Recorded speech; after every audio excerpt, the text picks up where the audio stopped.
Welcome, everybody, to the final edition of the SevereMMA Picks and Plays for 2022. I am Spencer Kyte, your friendly neighborhood Spencer man, back to try to close out the year on a high note with some picks, with some betting plays for this weekend's final UFC event of the year, UFC Vegas 66, taking place the UFC Apex, headlined by Jared Cannonier and Sean Strickland. As always, before we get into anything, let's cover the important stuff. If you or anyone you love are struggling with gambling problems, struggling with gambling addiction, problematic gambling, things of that nature, please seek out help. We have included a bunch of links in the show notes here for treatment centers and avenues for you to explore to get that help that you or your loved one needs in Canada, the United States, the United Kingdom, and Ireland. This is all meant to be secondary. This is meant to be fun. I don't make these wagers with real money. This is monopoly money to me. I'm just keeping track on a spreadsheet, not in an actual wallet. It's meant to be something that you have a little bit of enjoyment with. Please, please, please do not wager anything that you can't afford to lose. And if this does become something that is becoming a problem for you, please seek help. I have worked in this space for a number of years and been around this space for a number of years. I've seen the horrors it can cause. Please take care of yourselves. Please be responsible with it. Look after yourselves. Help your loved ones if they're struggling. It's just meant to be fun. It's just meant to be a little bit of, a little side spice, a little side energy for watching these fights. The house always wins. The phrase is there because it is generally true. Getting by in this and having long-term success is a real tough thing to ask. So please be responsible, have some fun with it. And if you need help, seek that help out.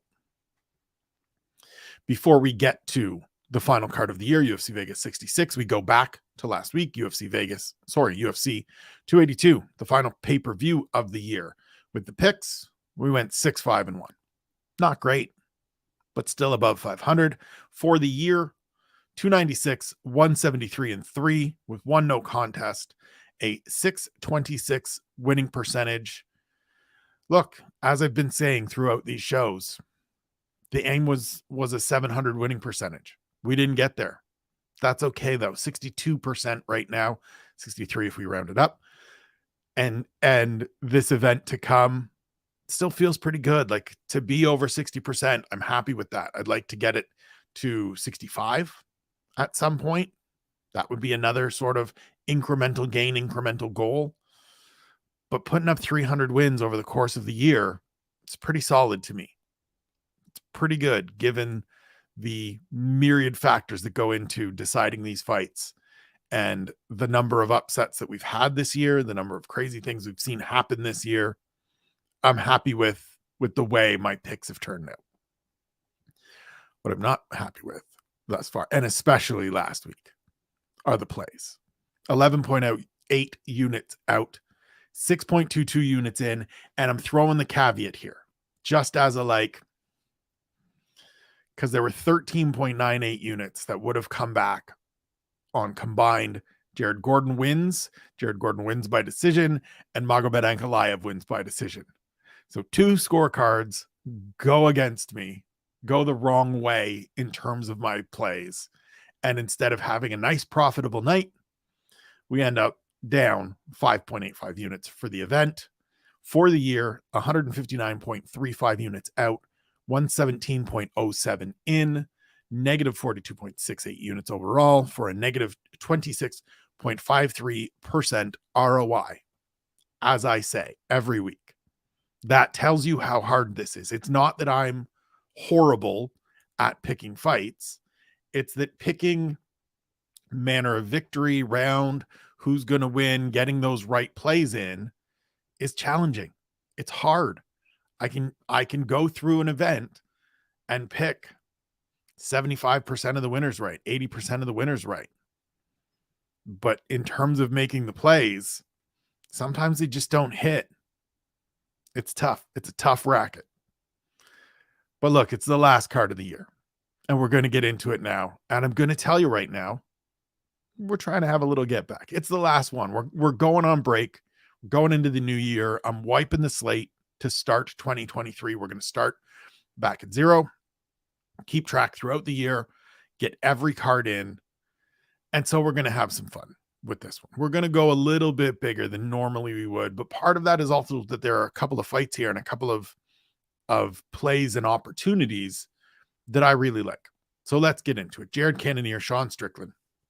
Main event, middleweight contest. My pick is Jared Cannonier. As much as Cannonier, he doesn't need the finish, but tends to be when he wins, especially in this division, it is by finish. I look at the people that have been able to beat him at middleweight, and it's Israel Adesanya and Robert Whittaker, and I think Sean Strickland isn't on that level. I think over 25 minutes, where we've just seen Jared Cannonier be able to go 25 minutes with Izzy. Now, granted, it's not with the pace and the pressure that Sean Strickland is going to apply in this fight, but I think over 25 minutes, he can wear down Sean Strickland with some big shots. I think he will mix in some wrestling, some takedowns, looking for some ground and pound. Sean's not great off his back. It's just he's not active. He's actually not a bad grappler. Like, he's a solid grappler. He just prefers to just stand and trade and stand and throw. And so I think that with 25 minutes to work, this will turn into a fight where we see the immediate impact and the damage part of the judging criteria really come into effect, right? Sean Strickland is a volume striker. He's a guy that's going to beat you by just putting it on you and wearing you out with an incredible pace and incredible output. I don't think he's going to be able to do that against Jared Cannonier, because in order to, he's got to get close. And when you get close, you're going to catch big shots coming back at you.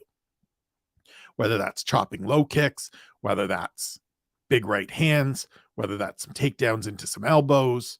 I just think that with 25 minutes to work, Jared Cannonier is going to do enough damage that he gets this victory. I do think that he has an opportunity to finish. And so that brings us to the plays where it's a unit on Cannonier to finish at plus 225 for a 3.25 unit return, and then 0.2 units on each of the round props for those finishes. So round 1 plus 700, round 2 plus 900, round 3 plus 1400, round 4 plus 2000, round 5 plus 2800. It raises in value in terms of the returns from 1.6 units for the first round to 5.8 units for the fifth round. I just think, again, that with those 25 minutes and the difference in power, the difference in impact, and Strickland coming off that knockout loss to Alex Pereira, can't put that aside. The times he's lost, he's been knocked out. I just think we see Jared Cannonier close out the year with a finish, get Sean Strickland out of there, cement his place in the top 5, and head into 2023 on a high note. Co-main event, love this fight. Been saying it all week. We said it on the preview show. Arman Tsarukyan and Damir Ismagulov. My pick is Tsarukyan, and I actually think he makes it look pretty easy. I think he makes it look pretty easy. He is that good to me. He is one of these fighters that, again, I still think he won the Gamrot fight. I think we learned very early on, very quickly with Tsarukyan in that debut against Islam Makhachev that he is the real deal. And I just think in terms of overall skill set, in terms of all of the things that are brought to the table, he's just a little too much for Ismagulov, who is very, very good. This feels, we talked about it on the preview show, or I talked about it earlier in the week. It feels similar to the Ilia Topuria Bryce Mitchell fight, in that Topuria's excellence doesn't diminish who Bryce Mitchell is and what Bryce Mitchell is, right? That fight wasn't about Bryce Mitchell not being good. It's about Ilia Topuria being outstanding. And I think we see that here. I think we will see Tsarukyan be able to have some success on the feet, be able to have success with the grappling, especially in the transitions, and go out and put on a great performance against Ismagulov that makes a lot of people sit up and really take notice of how good he is. Because right now, it's, this guy's looked great in defeat, right? He looked great in his debut, short notice, first time in against the guy that's now wearing gold. last time out, first main event. Great performance, super close fight against Mateusz Gamrot, who just hasn't quite gotten into that top 5 yet, coming off his loss to Beneil Dariush. But I think this is the one where people go, oh, yeah, he's different. He's a contender here. And so in terms of plays, this is where we're going a little big, folks. We've got 5 units on Tsarukyan money line at minus 188 for 7.6 units return. 3 units on Tsarukyan to finish at plus 300 for a 12-unit return. And 5 additional units on a Cannonier Tsarukyan money line parlay. Just 2 fights. Just got to get 2 winners. Got to win the main and the co-main. Plus 192, 14.6 units return. This is where we just, like, if these come in, if Tsarukyan gets to finish, we're 19.6 units for 8 out. So it's an 11-unit profit. And if Cannonier follows that up in the main event with a victory, it's another 9.6 unit profit. And we're having a banner day. We're closing out the year on an absolute high note. Let's have some fun. Let's try to close out the year on an absolute high note. Who doesn't want to do that, right? Let's go. Moving forward, flyweight division, Amir Albazzi and Alessandro Costa. My pick is Albazzi. He's already proven that he can have success at this level. 3-0 in the UFC. He's on a nice little winning streak overall. His only losses to Shorty Torres a few years ago in Brave. And Costa is the 3rd guy that he's supposed to face here. He was preparing for Alex Perez. He was preparing for Brandon Royval. Now he gets a Brazilian that didn't make the cut on the Contender Series. First fight of the year, wins a split decision, doesn't get a contract, is part of that group that got the, like, hey, you want to see how to get a contract? Be Joe Pyfer. He's one of those guys that wasn't Joe Pyfer. So then he goes back to Lux Fight League, gets a 12-second knockout win over some scrub, and now he gets thrown in here with a top 10 flyweight. I think it will look like a top 10 flyweight against the guy that didn't get a contract on the Contender Series. I think this will be one-way traffic. I think Amir Albazzi will absolutely shine. And the only play that I've made here is 1 unit on Albazzi to finish in round 1 at plus 275. Just put a little something out there. I think he runs through him. It's similar to the last fight with Malcolm Gordon, where you just know, you just feel, you just think that he's that much better. And so you put it out there. That 1 unit returns 3.75 units, obviously, with the plus 275. And so again, it's a chance to just make a real nice profit, a real solid profit on an outcome that I think is highly likely and that we've seen already from Albazzi against a overmatched opponent. Move to the featherweights, Alex Caceres and Julian Erosa. My pick is Erosa, and it's just because recent form. Like, you can't take away is I think Julian Erosa is one of those guys, and for me, he's one of these guys that I have an idea of him in my mind and a position of where he fits in the division, and thinking about him higher than that or greater than that is a struggle. It's hard for me to sit here and go, Julian Erosa is on the cusp of the top 15 in the featherweight division. But Julian Erosa is on the cusp of breaking into the top 15 in the featherweight division. He's won 3 straight. He's won 5 of 6 since coming back to the UFC for his 3rd tour of duty. And those 3 wins that he's on coming into this fight are Charles Jourdain, who we all think highly of, Steven Peterson, who is a tough out and a miserable out, and their fight earlier this year was one of the most entertaining fights of the year. And then Hakeem Dawodu, another Canadian, super technical, super difficult to deal with when he's on. And Julian Erosa just dominated from start to finish. Now, Alex Caceres, dangerous guy, very experienced, 27th UFC fight or 26th UFC fight this weekend. So not a guy that's going to be bothered by any of anything, right? Stroll out there, comfortable, calm, ready to go. Dangerous guy, decent grappler, decent striker. It's all improved over the years that he's been in here. But I just think Erosa's on such a run right now and got such bulletproof confidence that he goes out there and has the kind of performance he needs to beat Alex Caceres here. In terms of plays, this is an absolute stay away for me. Julian Erosa being nearly a minus 200 favorite scares the life out of me. Like, it just makes the money run back into my pocket, or the pretended dollars run off of my spreadsheet. Like, I want no part of it. There's no prop. There's no anything that I think you can look at. I do think this fight goes the distance. So the fight goes the distance. That number wasn't good enough for me. So it's just stay away. Let the boys get out there and bang it out, and we see what happens. Going to be cool if Julian Erosa heads into 2023 on a 4-fight winning streak, though. That'd be pretty cool to see.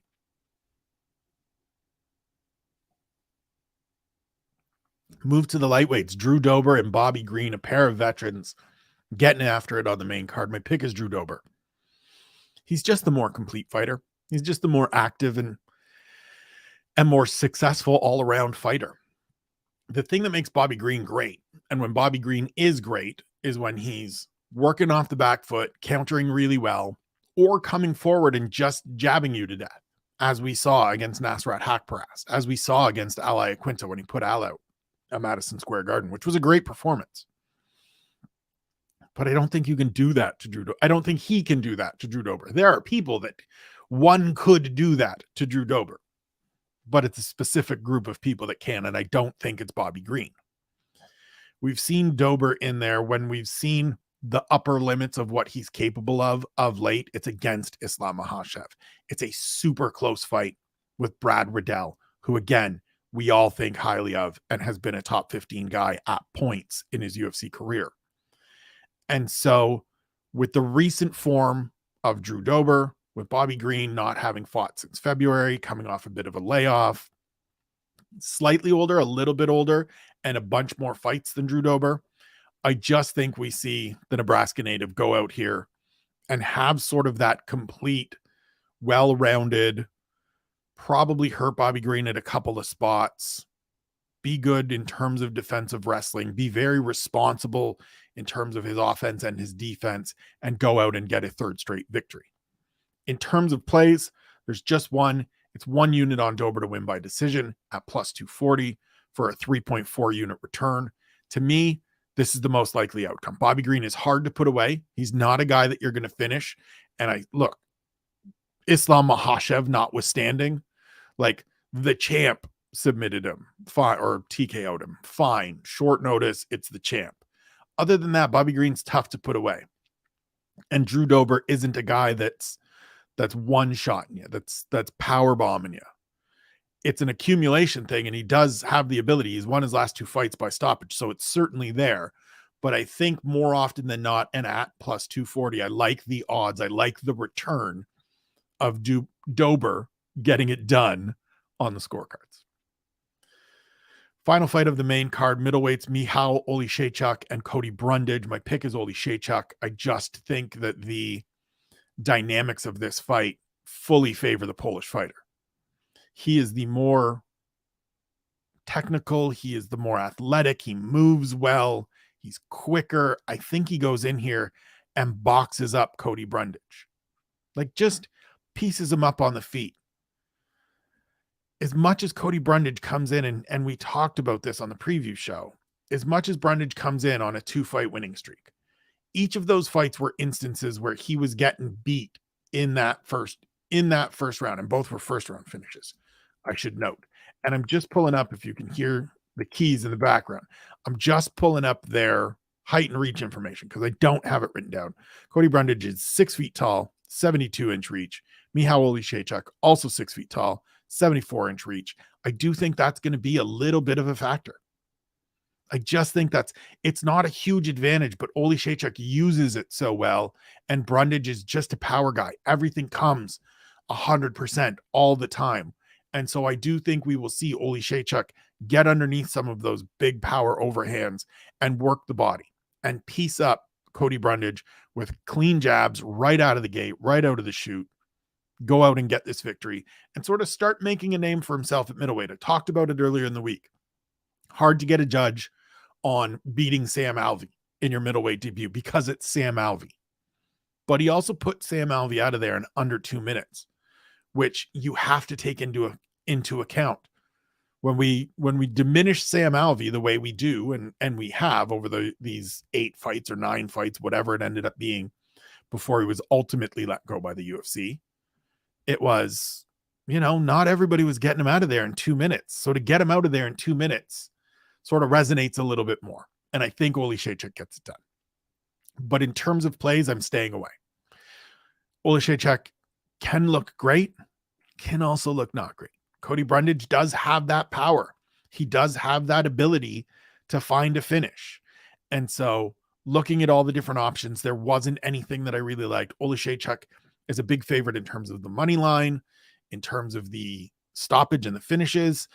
The numbers weren't there for me. So rather than chase some rounds, rather than chase inside the distance, anything like that, just staying away. I've got the bigger plays later in the card, further up the card, as we already talked about, and I'll just let those sit. I'll just move those units up to those fights and do that and let this one play out. Close out the prelims in the strawweight division, Cheyenne Vlismas and Corey McKenna. My pick is the underdog. I'm going McKenna. I think, and look, maybe I am way off base here. Maybe I'm reading this all wrong. I think that fight in London really unlocked something with Corey McKenna. I think she came out of that, especially that third round where she finally had some success.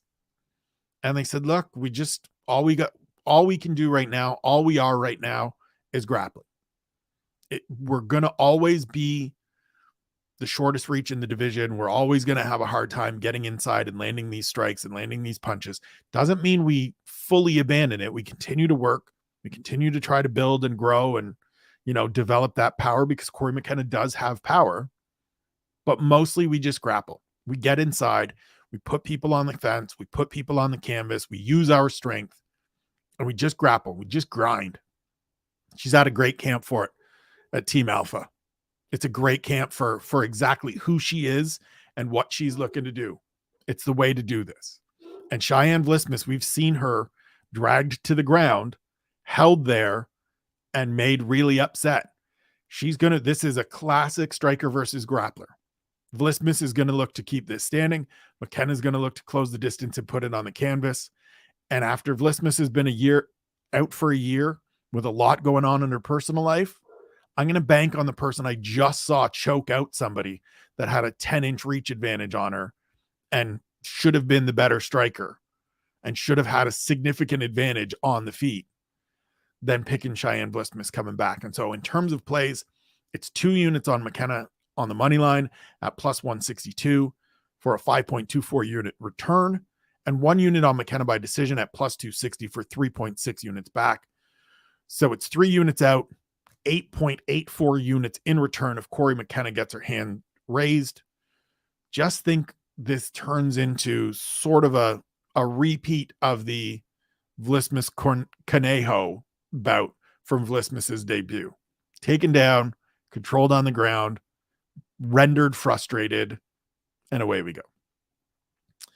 Move to the welterweight division, Jake Matthews and Matthew Semelsberger. My pick is Jake Matthews. I have to pick Jake Matthews, not because he's my fighter to watch or anything like that. I have to pick him because he looked so good against Andre Fialho last time out. Just a phenomenal performance at UFC 275. Go back and watch it if you haven't watched it recently or haven't happened to see it thus far. It is a terrific performance. It was a mature performance. It showed all the things that we've been waiting to see from Jake Matthews over these years. All of the things that, we sort of highlighted some of his younger years, his younger performances, a little bit of the emotional entries into fights, a little bit of that too willing to scrap and bang it out. All got pulled back, all got reined in. Had Fialho hurt, just waited for the right opportunities, picked his shots, found his moments, put him out of there. Looked great, gave us the shrug, gave us the Jordan shrug. It was great. Got to pick him. Semelsberger is a dangerous opponent. He's got 2 knockouts in 16 seconds or less last year. That's real power. That's a thing you have to be worried about. And if you're Jake Matthews, who has been hit and put out before, those are things you have to worry about. And so you have to be aware that that's the possibility. And Matthew Semelsberger is a very good athlete. But I think this is one of those instances going to end up actually probably being a little bit higher level version of the Alex Morono win over Matthew Semelsberger last time out for Semelsberger. Morono obviously fought last weekend, where it's just a little bit better ring craft, a little bit more understanding of how to do all of the things that you need to do to win a fight. Semi's still growing. I still think he's got the potential to take another step forward and be a better version of who he is today. But I think Jake Matthews is just too many steps ahead of him and heads into 2023 as someone to keep real close tabs on in the welterweight division. In terms of plays, I'm staying away. Matthews is too big a favorite on the money line for me to invest. And then in terms of any of the props, there's just the Semelsberger danger bomb is the thing that scared me away. He put two dudes out in 16 seconds or less last year. Jason Witt caught one, Martin Sano Jr. caught one, and we were done. And so as much as I like Matthews and I think he gets this done, I think he wins, I think he could finish. Not risking it. Something about it just feels like I need to just stay away from this one. So we're staying away from this one. Move to the bantamweights, Said Nurmagomedov and Said Yakub Kakhramonov. My pick is Nurmagomedov here. And we talked about it on the preview show. And I said, look, I have to pick Said Nurmagomedov because the pedigree, because the experience, because what we've already seen in the octagon. He's 5-1 in the UFC. I believe he's 17-2 overall. Like, it's an outstanding record. The people that he's lost to in the UFC, it's only Hani Barcelos, who we think highly of, though he's slid back a little bit lately.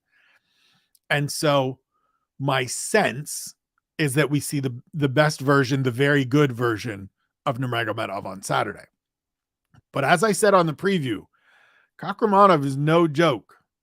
One of his two losses is to Umar Nurmagomedov in the PFL back in the day. He looked good in the UFC. He out-wrestled Ronnie Lawrence last time. He came in on short notice and choked out Trevin Jones in the third round of a fight that he had no business having that much energy and reserves left after taking it on like 7 days notice and flying halfway around the world to get here for it. He's a very good prospect. At 27, he's just coming into that time to take a step forward period. He's really talented. Would not at all be surprised if he goes out and gets a victory on Saturday. And so I think you see where this is going in terms of the plays. Stay the hell away for me. If you see something you like, by all means, invest. They're your units. They're your dollars. They're your bullets. I'm not pulling the trigger. Because Nurmagomedov, as Harry likes to say, kind of does the Nurmagomedov thing inverted. Usually, if you look at Khabib back in the day, you look at Umar now, it's go out, salt away the win in the first couple rounds, and then do the fun stuff, then get into the spinning and the kicking and the everything. Saeed's just like, nah, we're going to do that backwards. I'm going to go out and do all the spinning and the kicking and the throwing and the crazy. And then if I need to, I'll wrestle down the stretch. It's just a risky fight. I mean, I'm really interested in Kakhramonov as a prospect and seeing this one and seeing how this one plays out. Staying away, just watching, just sitting back and enjoying. Move to lightweight, Rafa Garcia versus Maheshate. I'm actually picking Maheshate here, picking the underdog, and it's strictly a power thing. It's strictly I think he has a little bit of something in his hands that can be dangerous, that can be a real problem. Now, maybe I'm overstating that or overvaluing the stoppage win over Steve Garcia, who we've seen get dinged up and not take shots well in the past. And maybe Rafa Garcia handles it much better.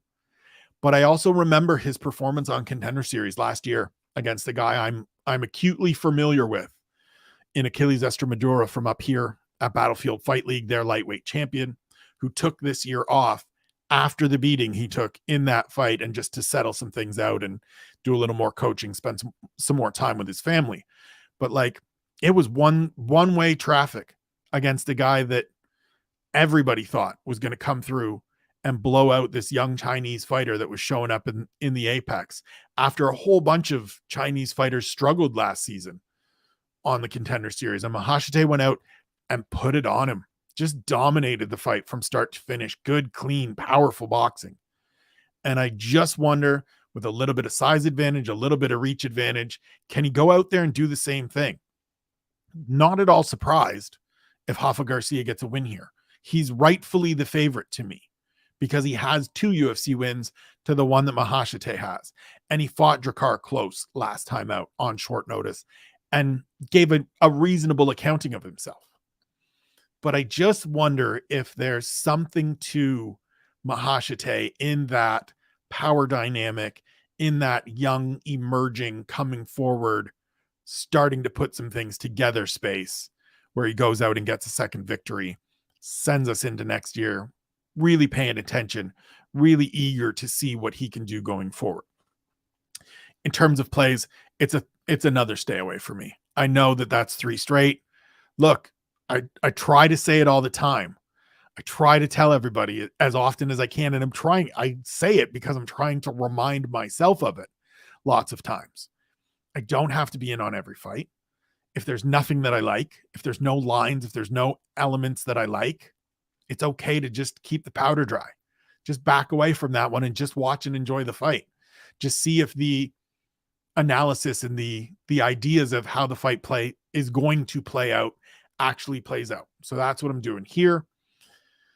That's what I'm going to do on the next fight as well with Fakhretdinov and Bryan Battle. No plays, close fight. My pick is Bryan Battle. Again, the underdog. It's sort of similar to the Garcia Maheshate fight in that I like the younger fighter because I think there's more room for growth between these appearances. Bryan Battle looked very good in his welterweight debut last time out against Takeshi Sato, knocking him out in 44 seconds with a high kick that he read and sorted out in those 44 seconds. Fakhretdinov looked okay against Andreas Mihalidis, promised to have a better performance. He was off for 18 months before that. One of these Russian fighters that has the complete arsenal, but isn't like the high end of that.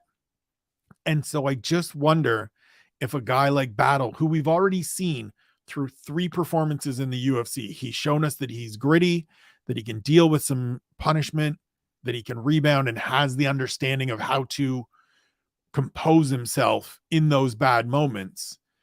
Just curious to see if he can't go out. I've grown a little bit since that last effort, navigate some tricky spots, and continue to have success. He looked good to me on Ultimate Fighter. Like he was one of those guys, the first guy in a little while, in a couple of seasons where I was like, there's diamond in the rough potential here. Now, I don't think he's going to be a UFC champion.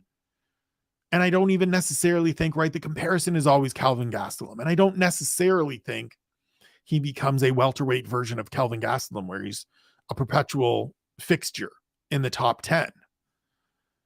But I think he can grow and develop and be a very serviceable, very capable fighter in the UFC for a number of years. And that the top 15 as a high-end goal, as the ceiling of where he gets to, isn't out of the question. And so I'm just curious to see if he can put some more things together, put some more good work together between that fight with Sato, this fight on Saturday, and get another victory to move to 4-0 in the UFC. No joke to go 4-0 in your first 4 fights. We'll see what happens. Back to the flyweight division, Manel Kape versus David Dvorak. My pick is Manel Kape. I am uneasy about it because Manel Kape is one of the more frustrating fighters for me to watch, to see, to listen to. All of that hype coming in from Rizin. Talked to him before his UFC debut against Pantoja. Told me he's going to be champion within a year. Stumbles out of the gate. And look, losing to Pantoja and Matthias Nicolau it's no shame. They're very, very good fighters. Not a lot of people beat them for good reason. But in each of those fights, Kape was a little bit gun shy. He was a little bit hesitant. It was almost, to me, and this is just pop psychology from this side, not being in the cage, it's almost to me like he wasn't quite sure he belonged. Wasn't quite sure about all of that bravado, all of that talk of I'm the best in the world, I'm going to be champion in inside a year. None of these guys have anything for me, whatever. I wonder if he got in there for those first couple fights and was just like, oh, this is different than the guys I was facing in Ryzen. This is different than Kai Asakura and Takeya Mizugaki. These are world-class guys. These are real world-class.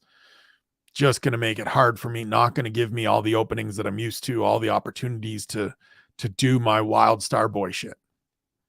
And he struggled.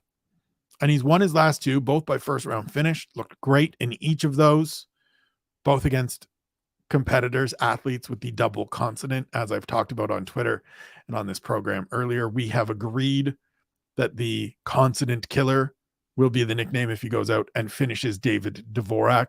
That is passed on by the great Susie Kuzi on Twitter and various others. Shouts to Alex Lee for getting involved, Jed Michoud, a bunch of other people. Appreciate the nickname help. My plays here, all back Manel Cape. And it feeds into what we've seen from him in these last couple fights, and it banks on his upside for me. So it's 2 units on Cape to finish at plus 160 for 5.2 units back, and 1 unit on Cape to finish in round 1 at plus 350 for 4.5 units back. We saw David Dvorak get hurt in the first round against Matthias Nicolau last time out.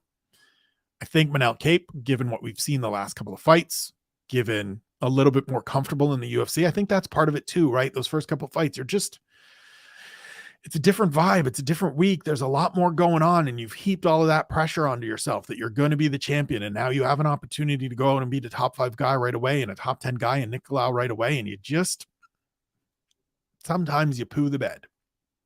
And Cape did, but he's looked good since. And I think he is the far more dynamic and explosive fighter in this fight. And again, we saw Dvorak get hurt before having to sort of compose himself and just kind of work his way through the fight with Nicolau not getting finished. I don't think Cape gives him that room to get off the hook. I think if he lands something the way that Matthias Nicolau did, it's just done. David Dvorak doesn't recover. He doesn't get the chance to. And so for 3 units out for a potential 4.7 units back, we're going to see if Starboy can get it done inside the distance. Opening fight of the day, Sergey Morozov, Journey Newson in the bantamweight division. My pick is Morozov just as the more well-rounded, more capable sounds bad, but I think he's the guy that just understands how to win fights better. And so I think we're going to see Sergey Morozov get into his wrestling pretty quickly and pretty routinely and just grind out a win. Maybe he goes out and finds a sub while they're on the ground. Don't know what Journey Newson's submission defense is like. Don't know what he's like off his back, things like that in terms of his get-up game and those things. But I think Morozov just comes out and out wrestles him. And just, it looks similar to his win over Khalid Taha, who's another big, powerful guy, good kicks, good striking, but not a lot else. That's who I think Newson is right now. And he had a good win his last time out to get his first UFC victory. But Morozov's just so much more experienced, so much more time in the octagon.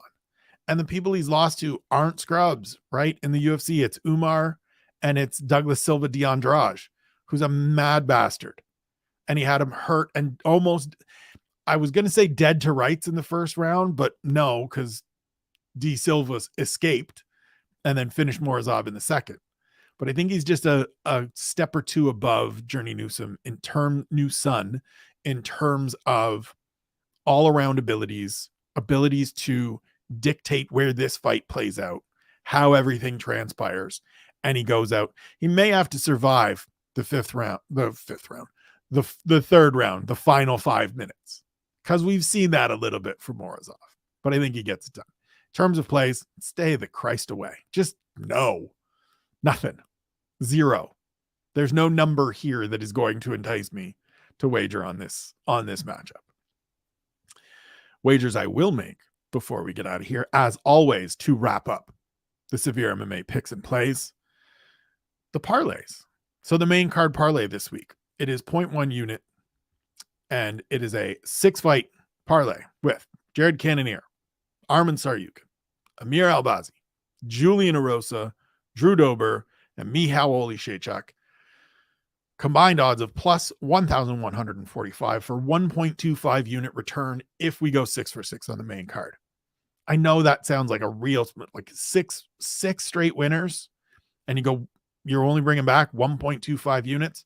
First and foremost, it's over a full unit profit. Secondly, that is the chalkiest I can do. That is all chalk.